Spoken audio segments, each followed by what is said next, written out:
We're here tonight to go over what happened in the election, but first I'd like to ask for a report, if you'd like to give a brief report from the Legalization Task Force, Sarah. Oh, so we have this last meeting that we just had today. We're beginning our discussions around land use and green zoning. So we ended up actually pretty very close with it. Let me really give you all the details.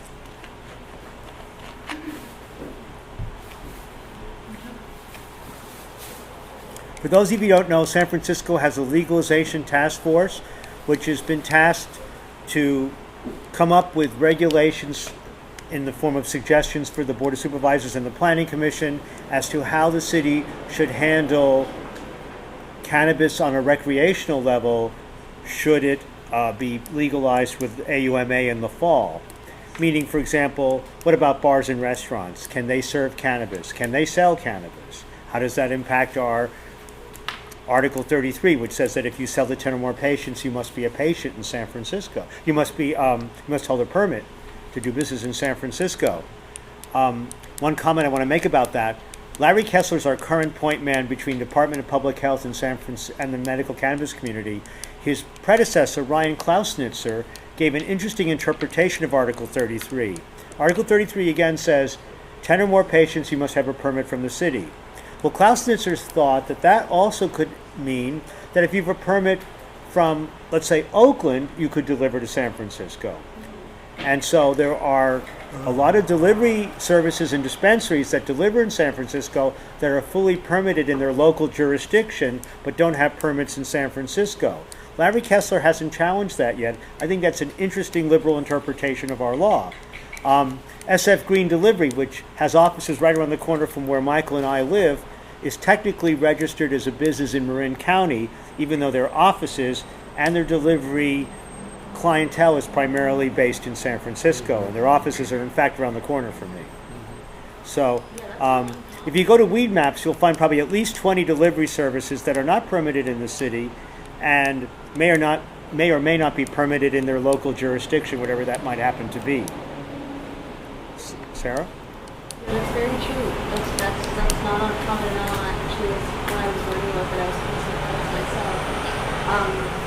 We didn't really do a lot of discussion around delivery, except for in regards to land use.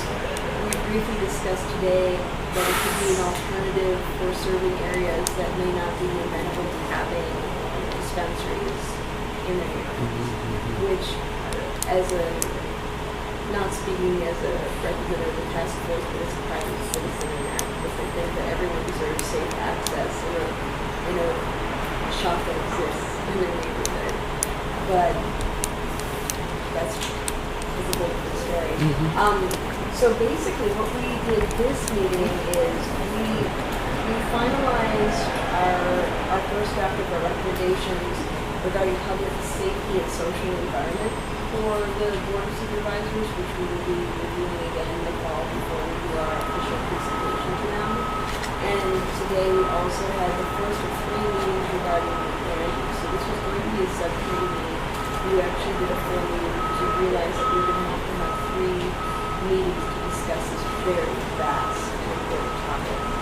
So we had a spotlight panel which featured Anne-Marie Rogers. She's alternate for C2 regarding land use and zoning policies. Jennifer Garcia from the Dean came to speak about workforce development and business interests. And then we had Laura Thomas from C28 talk about cannabis legalization and equity.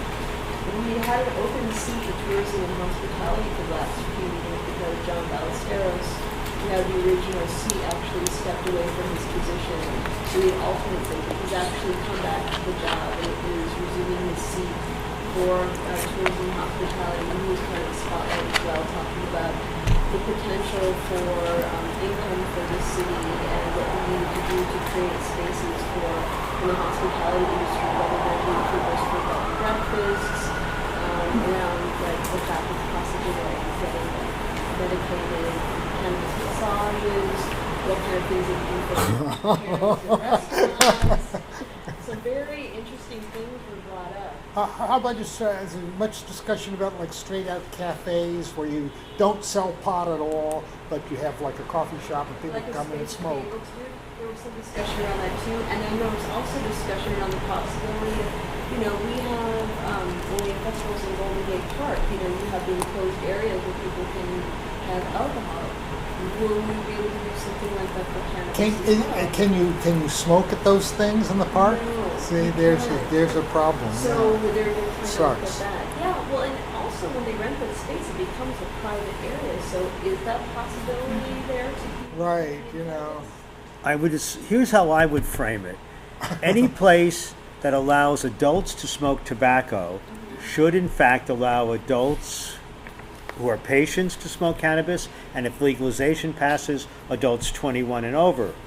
We are proposing. In other words, anyone 21 and over, which is generally the rule for areas with bars with smoking, I would assume that if we say 21 and over, if you can smoke tobacco, you should be allowed to smoke cannabis if, number one, you're a patient, or number two, recreational use passes. Yes. And has that been discussed in that frame? And what is the sense of the task force on that? Well, everybody is in agreement that wherever tobacco smoke is allowed, cannabis smoke should be as well. And that being said, it brings up a really interesting thing around bars and cannabis, because we're talking about, we had, I don't know his last name, he came from Colorado, really.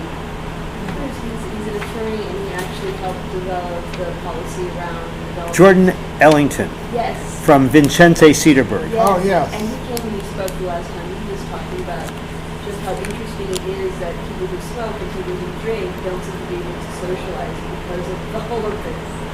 And the steps that they've been trying to take to kind of mitigate that. And it was very interesting to see how they had at private events where if people were medicating and they were drinking, they wore a wristband. And so bartenders needed to keep an eye out for people who were smoking and drinking to ensure that they were still cooking, to avoid the crossfade, I suppose. But he had some very interesting suggestions and insights around that. And I felt like in a lot of ways he's able to crystallize a lot of the things that we were thinking, I have friends that drink. I'm not much of a drinker. I choose to medicate. Both. I don't believe in recreational cannabis. I believe that it's all in something that's a whole other story. But I feel like I should be able to hang out with my friends who are having a beer and be able to medicate. And why does that not happen? When I think there's a harm reduction tool actually would be better too, because I know that a lot of people who would medicate cannabis rather than drink.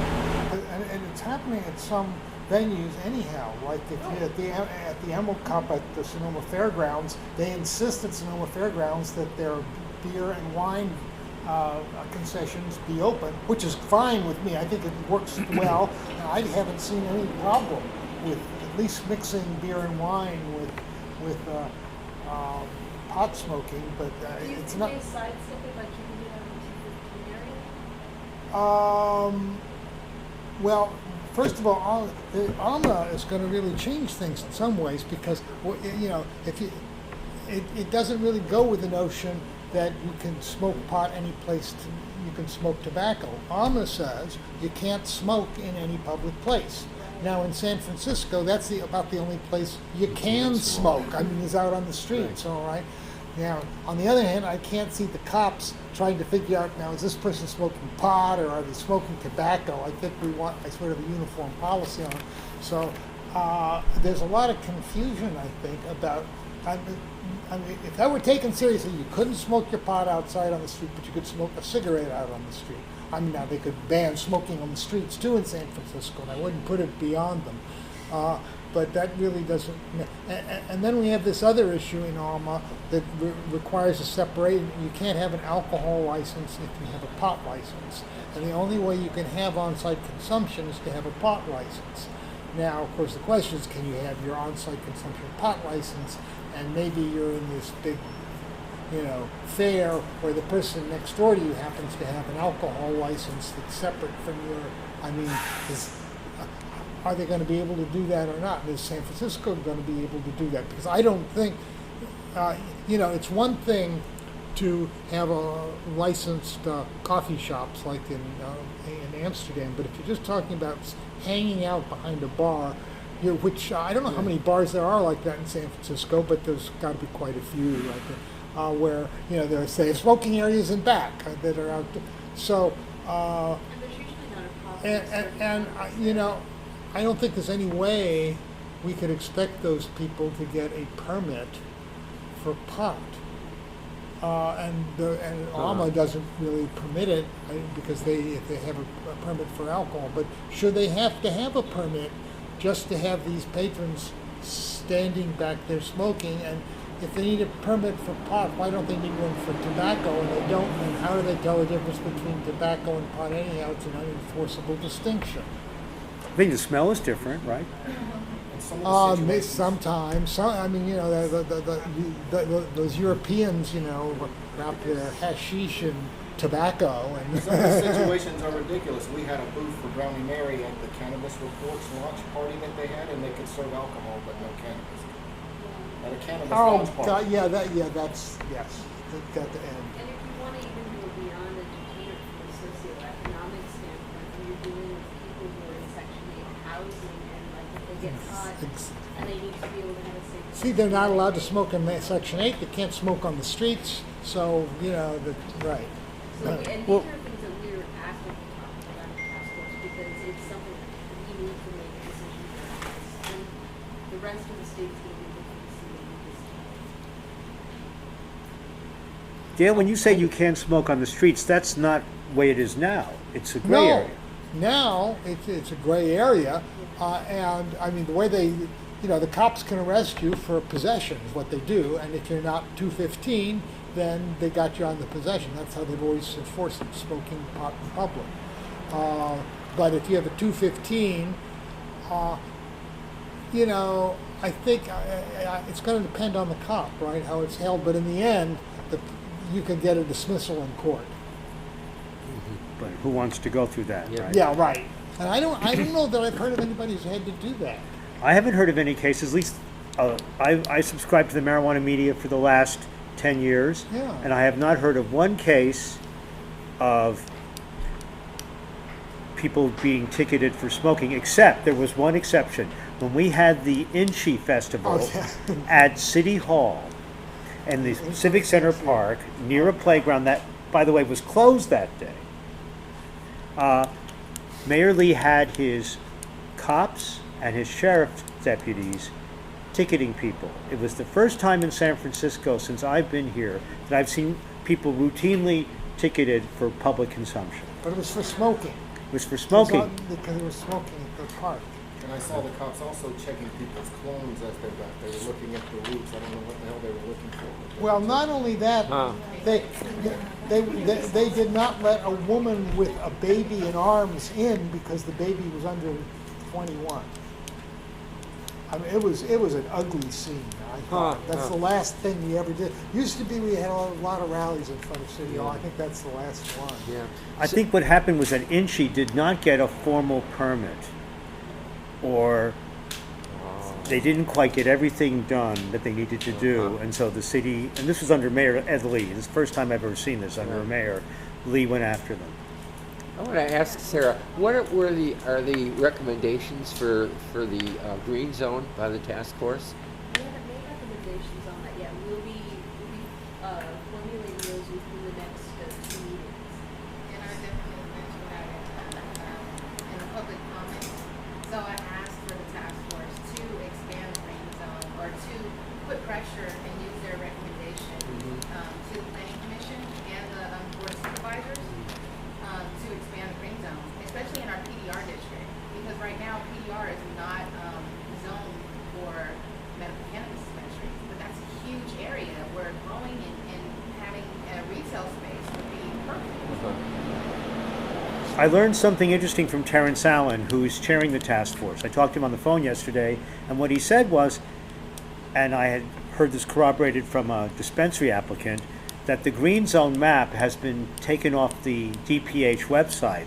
And what people need to do now is go to the planning department's website, type in the name of the suggested property, and see if it's in the zone or not. Terrence told me that the reason the map was taken down was that it was claimed to be inaccurate. Well, so is when I typed in addresses, like I'm looking for other spaces, and that's inaccurate too. Because I just found another place, in Castro, typed in the address, it said that it was permitted for a medical cannabis dispensary, but then as I did more research, it's within the school district and it's also within a park, so it's not zoned, No. so it's still incorrect. In San Francisco, you can't be within 1,000 feet of a school Right. or a place where children congregate in an enclosed, that is, covered space, not a playground necessarily. Playgrounds that are open air are considered not the same threshold. So you can be near a playground, but if it's a covered playground, an indoor playground, you can't be if it's within 1,000 feet. And that basically cuts the landmass of San Francisco down to about 5 to 10% of available space for a dispensary. Makes it very difficult to find spaces. Yeah. And Plus a compliant landlord. Never accept the 1,000-foot rule. they're you talking can- about cutting that. 600 feet is the rule for alcohol, and it makes a huge difference. I mean, it gives you like 3 times as much room. And it's the state law. State law says Yeah. you 600 can't be feet. within 600 feet, but cities have the right to make it more than 600 feet, which the city already had done. Yeah, they're talking about that. But then, they're also talking about, there were a few other things that she mentioned that we should consider as well. But, I think that we can see some changes with that. We have to, there's like so much pressure to chase it. They'll want it closer to more touristy spots too. And I don't want to be able to have it on something that the first floor of the building. Yeah. Because that'll change a lot. I want to reiterate something that Terrence told me. The next 2 meetings of the task force are going to be focusing on zoning, correct? Yeah. And he encouraged people to come. And I'll give you the information when they are. They're always the same day as our Brownie Mary meeting, the second Wednesday of the month. So the next 2 meetings would be July 13th and August 10th. It's from 1 to 4 p.m. The address is 25 Van Ness Avenue, and it's in room 610, from 1 to 4 every second Wednesday of the month. If there may be a change in the address for the next meeting if it is all achieved. Great.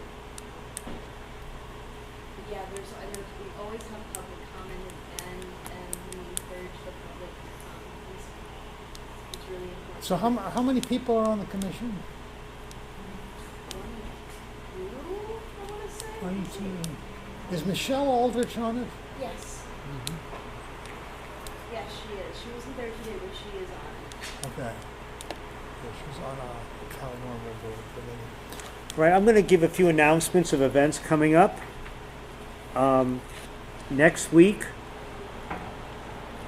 first starting tomorrow, at 7 p.m. at Gateway, and this is in Oakland at 330 2nd Street, will be the California NORML meeting, where the discussion will be about AUMA, the Adult Use of Marijuana Act, which is the sheet you have in front of you. And that's going to be likely on the ballot. They got more than enough signatures. It's just a question of time before the state authorizes them to be on the ballot officially. Other events coming up. Yes, on the 22nd, next Wednesday, 2 weeks from Wednesday, 2 weeks from tonight, the Apothecarium, which is trying to open a dispensary on Lombard Street near Divisadero, is having their hearing at the Board of Permit Appeals. They were approved by the Planning Commission, I believe, on a 4-2 vote. Yep.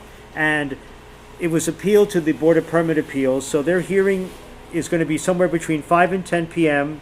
in room 400 at City Hall on June 22nd. And it really helps if people come and support this dispensary. Michael and I plan on being there and supporting them. Going further along here, June 18th and 19th is the High Times Medical Cannabis Cup at the Cow Palace. Tickets are available online. Just Google that. It's the NorCal event. On June 20th through 22nd, The National Cannabis Industry Association is having their expo at the Marriott in Oakland. And if you just go to NCIA, you can find it.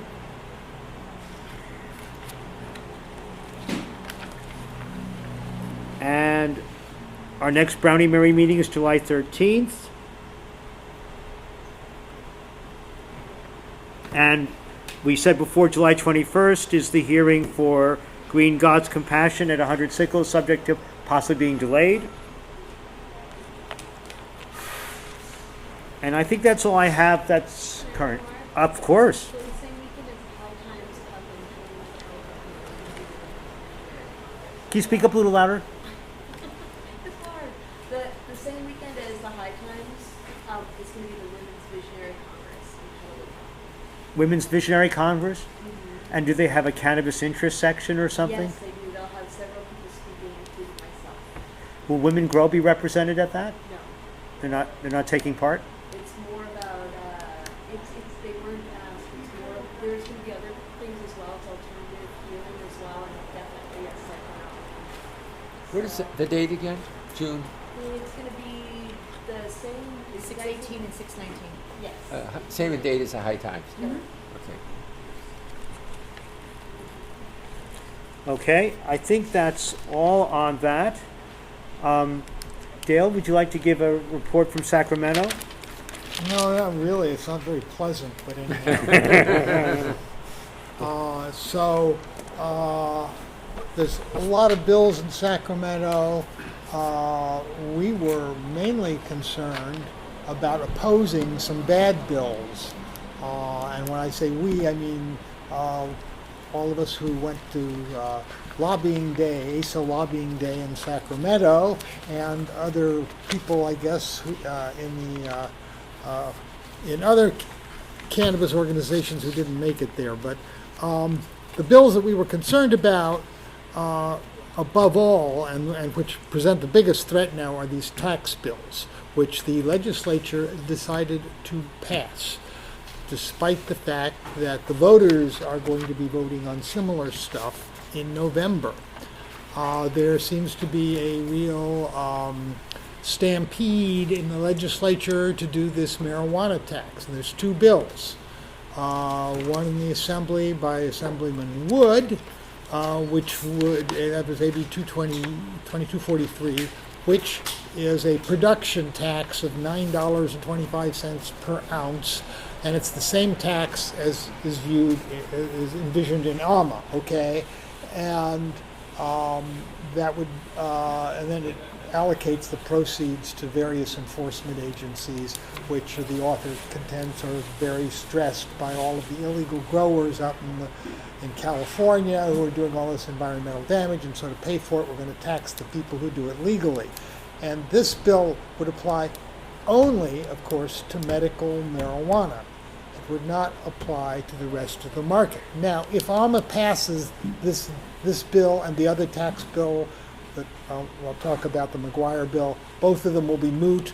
So these bills are bills that would only apply if, in the sad event that legalization does not pass in California in November, in which case we are stuck with just medical. So they would be taxing medical only. And, with all of the other costs that are being put on people by MRSA, the $9.75 is about a 10% wholesale tax. It would be passed all the way along the line. It's really pretty substantial, and it's enough to really encourage the black market and discourage people from becoming legal providers in the first place. The other tax, the Senate tax by Senator McGuire in 1987, is a 15% tax on, it's an excise tax on sales. So in addition to the sales tax, in addition to all the local taxes that you might be paying, there would be a 15% per sale tax at the counter, retail tax. Yes, only medical. Nothing, not for any, specifically medical, and on the assumption that AMA doesn't pass, okay? And that's pretty atrocious too. Now, I've actually been talking to the author, Senator McGuire. The authors of both these bills are not terrible people, and they both sort of want things to work out, but they're also eager to milk some money out of it. And they are, Senator McGuire and Assemblyman Wood are longtime rivals, going back to their days together on the Healdsburg City Council. And whenever one person did one thing, the other of them would come up with something else. And this we saw last year in the MRSA debate, because both of them had, MRSA consisted of like 3 or 4 different bills that were sewed together. One of them was Senator McGuire's bill, and one of them was Assemblyman Wood's bill. They had rival proposals that and they really were very insistent on getting their particular proposal approved. So there's a rivalry going on here, and I'm not sure how it's going to be, how that's going to work out. But we were hoping we could get both bills rejected, partly with the support of the Republicans who do not support tax bills, and partly with the hope that we would get some, some pro-marijuana, pro-consumer people on our side. And in the end, we got one Assemblyman, Bill Quirk, Democrat from Hayward, who's really been a staunch ally of ours, voted against the tax bill. And Phil Ting, of all people, abstained on it. Every other Democrat in the Assembly voted for it. And in the Senate, it was a party line vote. Every Democrat in the Senate voted for it. And most of the Republicans voted against, but a couple of abstained, and that gave them the 2/3 majority. So it was like there's a stampede to pass these bills. Now, we protest, the argument we were making all along is, hey, aren't you jumping the gun? Shouldn't you wait and see what happens in November before moving in on this? And besides, there's a lot of other complicated stuff going on with this MRSA, and can we just hold horses and then have this discussion next year as needs be? But there appears to be high-level consensus to pursue this issue in Sacramento. Now, the question is, though, will the two houses be able to reconcile the differences? Or will they try to pass both bills, which, if they pass both of them, you get the 15% tax in the McGuire bill, plus the 10% wholesale tax in the Wood bill, which is what ARMA does. All right, but that's like a 25% tax that they would be enacting. Or do they try to take one or the other? Do they choose between them? And if they try to choose between them, do they get into a pissing match in the legislature and the whole thing falls apart? And I think that's actually a fairly likely scenario, and a way to defeat it is hope that there's rivalry between the two houses and that they're not really that serious about getting anything done this year anyhow, so that those bills can be tripped. But I don't know. It's pretty dismaying to see. And Is there anything that you can do still? yeah, well, I would talk to Senator Leno's office. I talked to their office, and I thought I got the sense from him that he would be against this bill, but he didn't vote against it. He probably didn't because of something that was going on at a higher level. But talk to Senator Leno's office and tell him to oppose the Assembly bill, because they've got to hear the Senate now has to hear the Assembly bill, and just throw the arguments out at him and try to get a feel of whether they're willing to kill this whole thing. Maybe Leno felt, all right, for my good friend Senator McGuire, I will pass this bill, but we don't have to pass the Assembly bill, and vice versa. I don't know what kind of bizarre politics could be going on beneath this, but that's the situation we're in at the moment. Now, I understand that Senator McGuire is considering trying to get an amendment to his bill when it goes to the Assembly to get low-income dispensation to help people. Yes, California NORML actually made a proposal to him to do something like that, which would be to exempt Medi-Cal patients from the tax, on the 15% tax. So if you had a Prop 215 card, you hit, well, on Medi-Cal, no tax, all right? Now, Medi-Cal is, doesn't, I mean, a lot of people can't get into Medi-Cal and so on and so forth, but it's a start, you know, it's something. And there were concerns expressed in the Senate by, for example, Senator Jim Bell, who's a pretty respected person, about the impact on poor and needy patients. He said, and Senator McGuire said, well, we're going to try to do something about that. And that's still his position. And as I said, the proposal that we had about, you know, exempting Medi-Cal patients, simple as it is in concept, I get the impression has been running into some sort of bureaucratic or legal complications in Sacramento as Senator McGuire's office talks to the Medi-Cal office and, you know, whatever's that. So I do expect that they will try to put something like that in their bill. If they don't, we have a very strong reason to oppose it. If they do that, I have, you know, that's an important concession that I have to respect from Senator McGuire. The Assembly bill, however, will not have an exemption for medical patients because it's really hard to exempt medical people from a tax that happens down the chain at the wholesale level, at the production level. So not much can be done about that. So I don't know what's going to happen on that.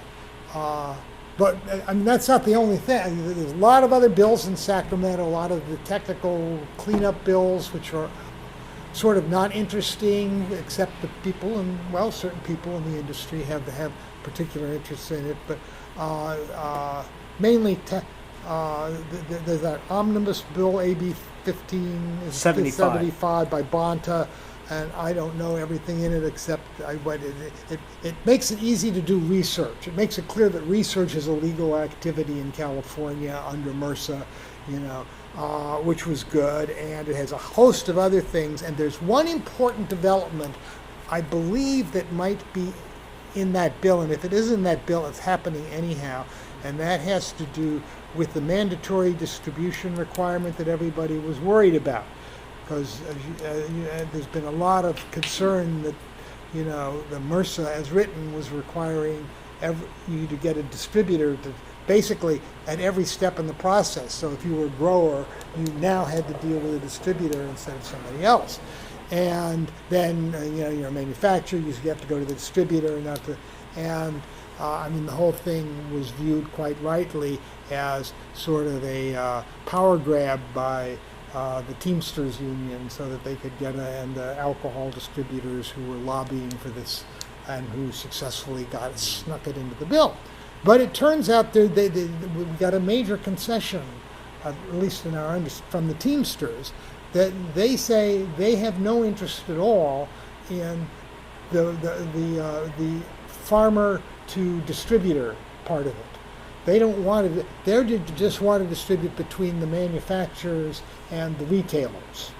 So that takes a really big part out of the equation. It makes it a lot easier for a lot of people to deal with the bill. So that's the Teamsters' position on it. And I think they may have added some language in the AB 1575 to indicate that that might be the case. But anyhow, that was good news. An indication of pragmatism and flexibility happening in Sacramento. Question. And the Teamsters also, by the way, did not want to be involved in the testing at all. And the way they wrote it, it sounded like the distributor would be responsible for doing the testing. And that is not what they want to do. So that's good. My question is this. You're saying that under this cleanup bill, AB 1575, that there will be only a requirement to have a distributor between... I'm not saying that that's for sure in the bill, but that is going to happen, whether it's in this bill or otherwise, because that's the discussion. So between manufacturers and retailers only, but in other words, there won't be a need, hopefully, to have a distributor between cultivator and retailer? That's correct. So cultivators will be able to... No, cultivator has to go to... Well, so can a cultivator go directly to a retailer? No, the cultivator would have to go to a distributor unless they were one of these specially licensed grow to door facilities, and that would be different, I believe. And they haven't sorted that out yet. That's Okay. a real thorny problem,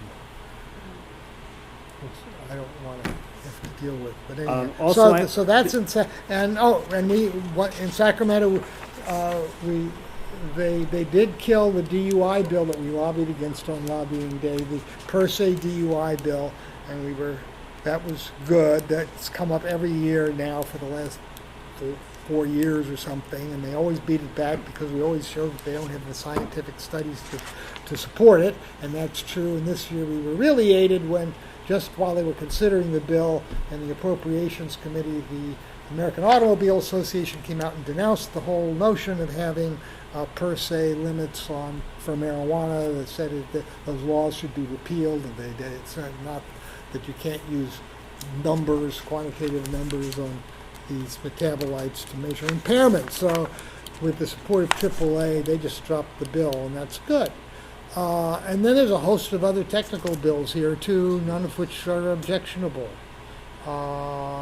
particularly, right? No, none of them, as I see it, they're all pretty much decent bills. There is the smoking bill, AB 2300. There's one that creates a micro cultivator license, yep. and that's a good bill. The industry is supporting that, so that will help a lot of people in the state who are micro cultivators. In fact, I have a theory that a lot of our high-end cannabis comes from micro cultivators. Yeah, all the other bills are pretty much. There is the smoking bill, AB 2300, another gem from our friend Oh yeah, Jim 2300 from Wood. So, Yes. so it says that basically it extends anti-smoking laws to places to the landlords. Where landlords prohibit smoking, it shall be illegal to smoke medical marijuana. At the moment, it is de facto. The landlord has control over his property anyhow, and if he doesn't want you to smoke medical marijuana there, that's the way it is. I mean, but this sort of writes it into law, so it's an infraction as well as it being the normal kind of civil case, I guess it would be if you had a dispute with your landlord. But we didn't think it was worthwhile to object to treating marijuana and medical marijuana smoking similarly because they have been considered the same de facto throughout the Bay Area and California for many years. No smoking has always meant that you can't smoke marijuana too, unless you have somebody who tells you specifically otherwise, which is very rare.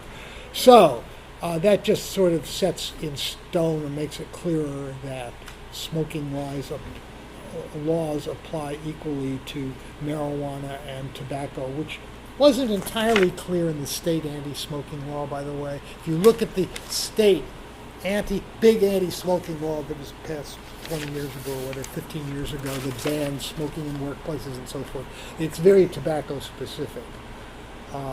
But many progressive places like San Francisco and Berkeley and Oakland, where I live, have adopted their own city ordinances that define smoking more broadly to include anything.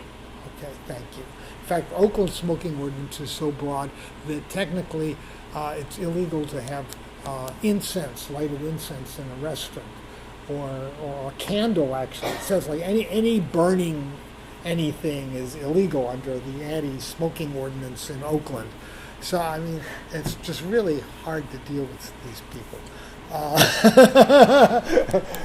And vaping is illegal now under the Leno bill and under city law as well. Well, Leno bill actually has a clause excluding medical cannabis. So if you're medically cannabis vaping, you're not included in this tobacco vaping bill. It just says medical. And ALMA, however, undoes all that. And ALMA says vaping is the same as smoking. I have a question about the Leno bill, though. I thought the Leno bill's exemption was toothless, like rubber teeth, because it said rather than medical cannabis vaping is exempted from the provisions of this law, which basically said you can't vape where you can smoke. But I thought that it said instead that this act of banning vaping where smoking is prohibited does not affect any medical cannabis laws in the state. That's right. But but the medical cannabis laws in the state don't address the right to vape. So my interpretation Yeah, of his exemption that's is true. that it's worthless. I think that's true. Yeah. So in other words, what they're saying is he wrote an exemption, and we told his office that the exemption was not worth the paper it was printed on, because all it says is that medical marijuana laws are not affected by this anti-vape law. Well, medical marijuana laws don't address whether you can vape or not Yeah, where yeah, smoking is allowed or not allowed. And so that's the city law and the state law now. Marr wrote the city law, and Leno copied the language, or they each copied each other's for the state law. So basically, it's a $100 fine if you vape where smoking is prohibited. And it doesn't distinguish between medical marijuana vaping and flavored nicotine vaping. So I don't trust that provision in the Leno bill to protect you, because all it says is that that this bill doesn't affect medical marijuana laws, but medical marijuana laws don't address the issue. So No. how does that protect you? Yeah, you just assume vaping is being assumed to be smoking. Right. So Really just such bullshit, but anyhow. I was so mad during the hearing at the Board of Supervisors, I became a scofflaw. And right around all these people who were anti-vaping, I pulled out my vape pen and vaped a few Wait, times, and not one person turned around and said, "What are you doing? I can smell it. That's horrible." But wait, that session, I'm not sure you're talking about the same session that I saw where Eric Marr introduced the bill, and he was the sponsor. This was at the Rules Committee. This was in the Health Committee, I think, which Eric Marr was like the chairman of it. He started off this hearing on vaping this way. Ladies and gentlemen, Yeah, he did that at our hearing, too. what I'm doing now is perfectly legal. And everybody's supposed to laugh that it should be legal that he can do this totally harmless thing here. And he's doing something totally outrageous. It's a different mentality. But Yeah, I find it interesting because if they were able to spend time with some of my patients that would be overnight getting dialysis, and that's how they knew that they can medicate, they did it much differently. A woman I know, Michelle Aldridge, in fact, when she was getting chemo at UCSF San Francisco, she got permission to use her vape pen during the chemo infusion. You should be able to.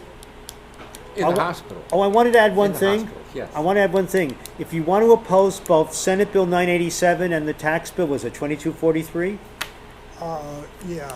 You Right. can go to California Yes. Normal, Normal, canormal.org, and there's a link to sign an automated letter that you can send to both Assemblyman Chu and Assemblyman Ting regarding both bills, and to State Senator Leno regarding both bills. Leno's already voted for the Senate bill. I think it pays to talk to his office and really see whether they want to pass the assembly bill. As I say, they may stop it. It's ridiculous because, if honestly, if people are able to get onto that medical program, it's great that it's there. But I know for a fact when I was going through chemo, I couldn't afford my medicine. And I had insurance paid by my work. It's not covered by insurance. Right, I know. I'm aware of that. It's just really disturbing. Yes. And I have so many patients, and all my patients can be friends with me are fixing whether they're in the medical program or not. And that's why we do giving programs at work, but it's like I can only get my donors to donate so much. Right. All right, that Right. covers the legislative report. It's kind of grim because we just had the big lobbying day in Sacramento with ASA, and apparently it didn't do the Much job good. for everything we needed it to do.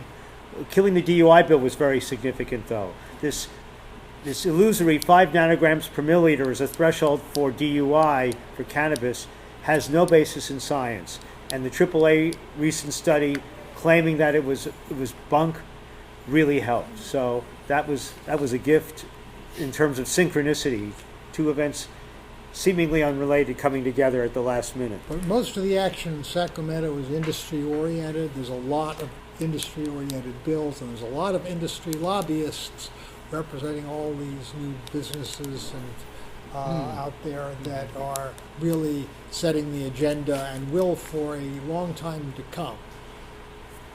Okay, one good piece of news today, Governor Kasich of Ohio signed a medical marijuana bill, making Ohio the 25th medical marijuana state with some form of medical marijuana protection. You get an affirmative defense in state court if you are a medical patient with a doctor's recommendation in Ohio, which is a very good thing. And I don't think it creates access yet. So I think it just, in other words, it has to fall from the sky. I think down the road it might or something. I think it has it provides for that in the future. In the future. It was interesting. He signed it without comment. Right. He signed a whole bunch of bills, and that was his excuse. I'm just signing a bunch of bills today. I don't want to comment about any of them. What does it establish? I'm not sure. Here, I have it here. I don't have But the it doesn't details. establish a distinct monopoly that they have. No, it doesn't do that. No. Here, I have this here. The law goes into effect 90 days after the bill is officially filed with the Secretary of State, making the marijuana legal sometime in early September. At that time, patients will have an affirmative defense against prosecution for marijuana possession charges if they have written permission from their doctor to use marijuana in a form allowed under the law. It could be a year or more before Ohioans can walk into a dispensary and buy medical marijuana. The program will be regulated by the Ohio State Pharmacy Board, State Medical Board, and Department of Commerce. God, A yeah. 14-member advisory board, including pro-medical marijuana members, would recommend rules to the 3 regulatory agencies.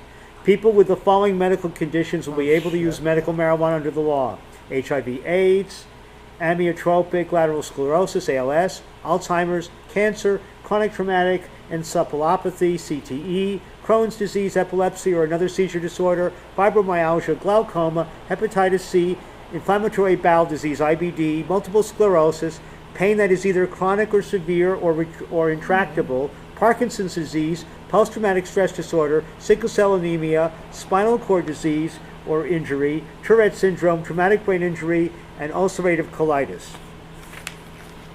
So it doesn't cover things like insomnia, depression, Psychiatric, no psychiatric. acute anxiety disorder. Pain it does. It had pain. It had Pain is in there. That's the important one. Pain is the key. important one. That's the big one. Yeah. But a lot of people suffer from insomnia and don't like sleeping pills. A lot of people suffer from acute anxiety disorder, ADHD, and don't like taking things like Ritalin. So So the amusing thing was that Kasich did sign it because he was very vocal in the presidential campaign about being anti-drug and drugs are no good and we can't.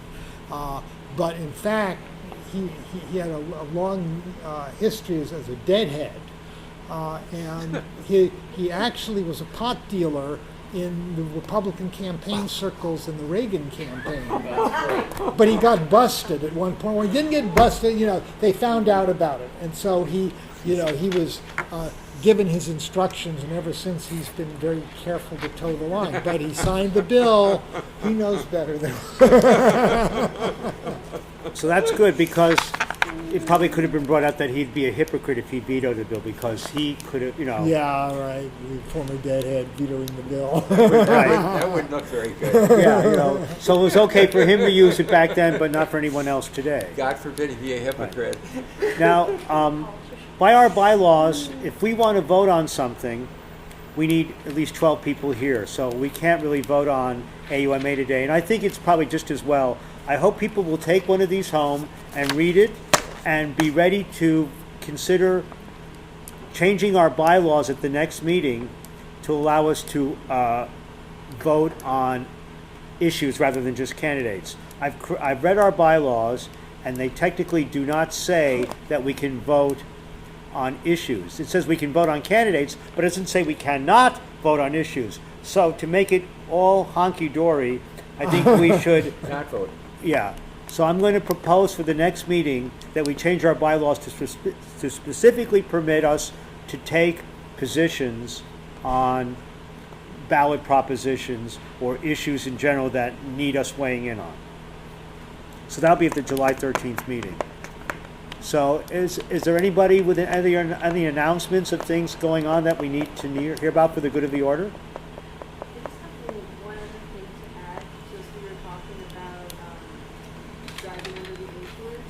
things that we're proposing as a task force for the board supervisors is that local policy guidelines for driving under the influence should be developed that are based on behavior testing until science-based testing exists. So and then also future collaborations, future considerations. San Francisco should provide technical assistance to the California Highway Patrol as they develop DUI protocols and standards as part of this technical assistance. San Francisco should explore the use of CBD as an antidote to manage local consumption with the current naloxone programs and potential models. Well, okay, you can explore it. You can explore it. I mean, it's not going to hurt anybody. Yeah. More than anything, we want to make sure that the police department's actually educated on cannabis. So if we're having people from out of state having edibles too strong, we're not scaring them, and also there's two resources. You know, on the DUI thing, I think the thing that would be most helpful would be if somebody just developed this like video game or sobriety test that you could put in bars or something like that, as you know, work for all sorts of impairment, you know. If I was here, I just hear it scream. Yeah. I want to announce a special guest tonight. I want to congratulate Raphael Mandelman for being elected to the San Francisco Democratic County Central Committee. He currently serves on the Community College Board as well. Give him a big round for being here tonight. Thank you for showing up. What we would like, my ask from the San Francisco DCCC is that they oppose two bills in Sacramento. AB 987, Senate Bill 987 by McGuire, which has a 15% tax to medical marijuana should the legalization initiative not pass. And why is that significant about not passing? Because if AUMA passes, there will be a 15% tax added to all marijuana sales, medical and recreational. Secondly, AB 2243 by Wood? Yeah.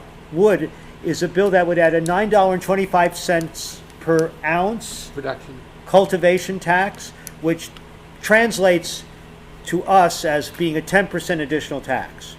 That would raise our prices 10%.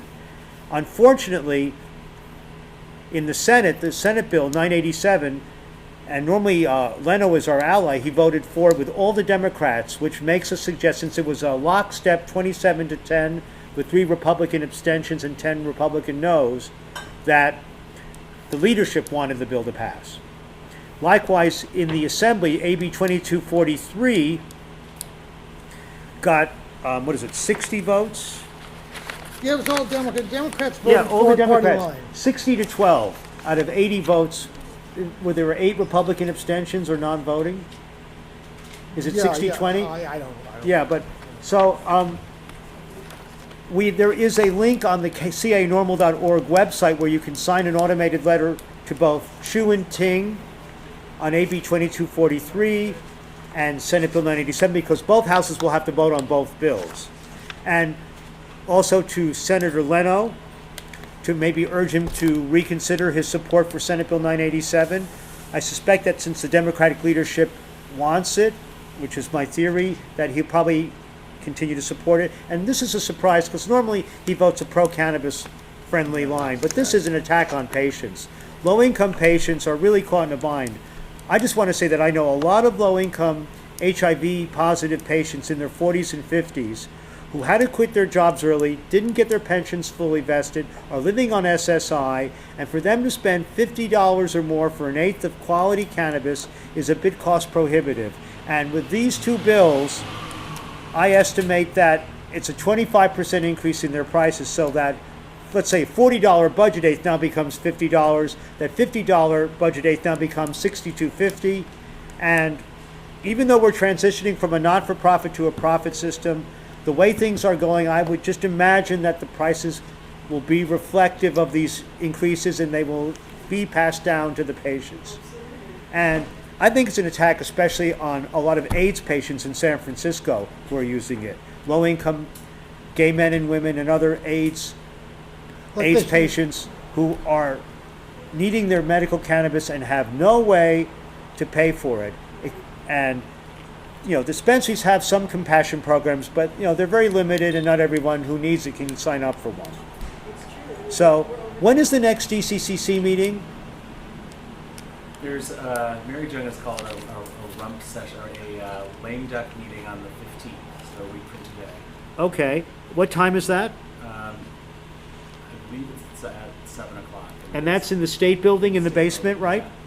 It's in the State Building down at, a Civic Center Yep. in the basement. Yep. And can we get on the agenda, or do we have to just maybe bring it up under public comment, or I think how? you should come during public comment. Okay. And is that at the beginning or the end of the meeting? It's at the beginning of the meeting. Okay. Again, So, congratulations. Has the entire DCC been selected? No, we don't exactly know who it's going to be. Oh, you don't? Because there's still some people who are going to be hopeful for Okay, all right. I personally would like Rachel Norton to lose on the west side. And the Qua take her place. So we'll see if that happens. Okay. Well, from what I can gather from the vote count from the Chronicle, the top 14 people in District 17 include progressives Tom Amiano, Jane Kim, Dave Campos, Bevan Duffy, I'm not sure how progressive he is, right. Aaron Peskin, Sophie Maxwell, maybe, Yeah. Cindy Wu, Pratima Gupta, Raphael Mandelman, and Petra DeJesus. Petra DeJesus, by the way, is on the police commission, and she's always been a strong advocate for medical cannabis. She is our ally, and I hope someday she'll run for supervisor. I'd like to see her on the board. Yeah. So, She's, I think so. So you guys have talked to Leno's office about this? Yeah, but not to Leno. I wish I'd spoken to Leno personally, because the staffer, I think, had not been well briefed on Who this was the issue. staff? Heather McDonald or something like that. She's new to the office, but she was very well informed about issues inside. I mean, she gave the impression, oh no, this is clearly something that we would oppose, a tax on patients or on Yeah. medicine. So Except they voted for it. they voted for it, but I think there's some political football going on. They were helping their friend Senator McGuire, and now there's a different bill coming from the Assembly their way, and they don't necessarily feel obliged to pass the Assembly bill the way they felt obliged to. I mean, And are you they different taxes? yes, Yes. They're out of them. they're the two different components of AMA. The McGuire bill is a consumption tax of 15% excise tax, basically, in addition to the sales tax, and the other bill, the Wood bill, is the $9.25 production tax per ounce. Okay, and those two taxes together are in AMA. They have presented their taxes separately as medical-only taxes in the event that AMA fails. But those are if AMA fails, then the medical market is getting expensive enough just trying to implement these new MRSA regulations. If you throw these taxes in, people are not going to be inclined to join the legal medical market anymore, and just stimulate an illicit black market, the adult use market. which is alive and thriving Our right now. position is And really it's no relevant. taxation without legalization. Now, AMA adds a 15% tax on all medical marijuana and a statewide excise tax, and it reiterates what cities have already done, that they have the right to add local excise taxes, which many have already done.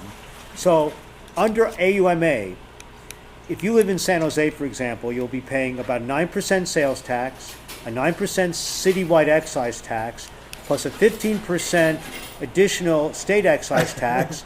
Plus, if this cultivation tax goes through, you can add another 10% there. So that puts you up at 43%.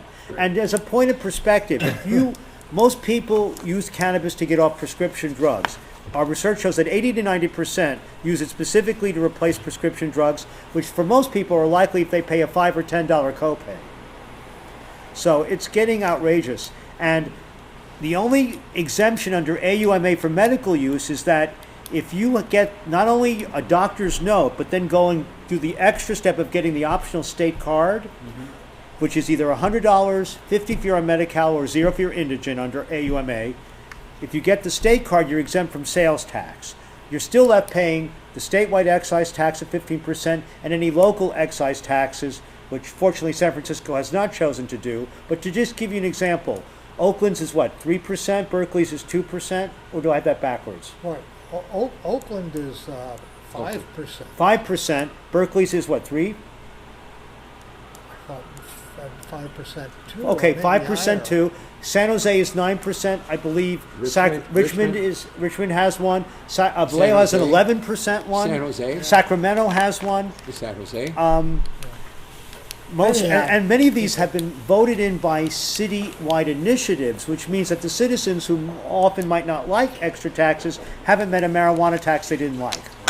Except that Sacramento failed to pass its marijuana tax. Yes, they just Sacramento by 1% didn't get 66%, failed on passing a cultivation tax. And maybe the first Yeah. one, maybe the first First marijuana tax. By that 1%, they it needed 2/3. It only got 65%. People are okay with passing it because somebody in their family gets cancer before their medicine. Ain't that the truth? Speaking of cannabis Ain't and that taxes, the does truth? anyone know what's going on with Harborside? Harborside's case, The tax case. the tax case is coming up soon, but the landlords being threatened with asset forfeiture and 40 years in jail has been dropped. When is their tax case start? Oh, It's an ongoing thing. It just drags on and on and on. the IRS Probably continuance One after motion continuance, after another, you know. that kind of drags thing. out. Just Right? Raphael, do you want to say anything else to our group? Thank you for answering our questionnaire, by the way. I think, happy to come by. I do think you guys should come a week from tonight, make a presentation. I'll do a little due diligence before then and just see if Leno has any explanation. I mean, it seems sort of inexplicable and like a bad idea. But if it's, unless I've heard something differently, we should get some co-sponsors and do a resolution probably as soon as we do the July meeting. Okay, well, I'll be definitely there.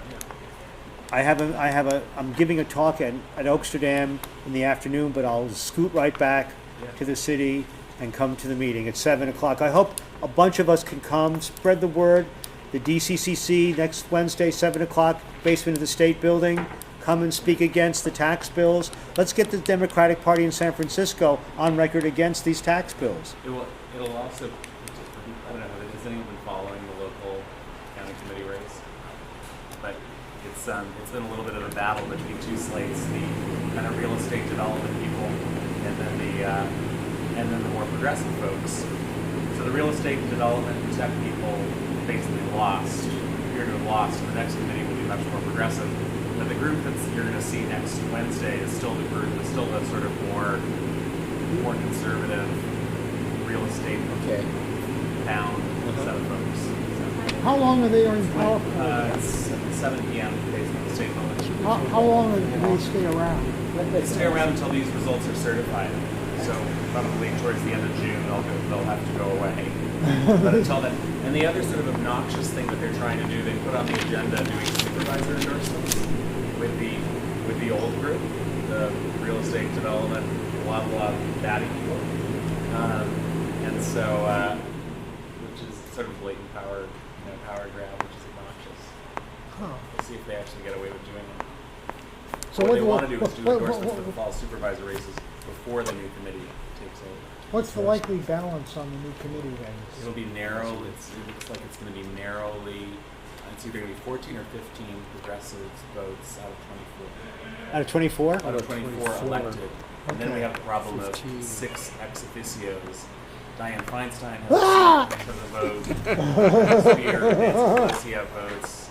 David Chu, Phil Ting, and Fiona Ma have votes. So those people are all, except maybe Phil Ting and sometimes Mark, more conservative than the 14 or 15 elected progressive members. So it's a pretty evenly balanced committee, but that's much improved from what what we've it been. was, Because on the committee we've had, it's been like the progressives have been a very small minority. When do they take over? Whenever the vote is certified, which I think takes at least a few weeks. So probably by the July meeting? At the July meeting, it'll be the new body.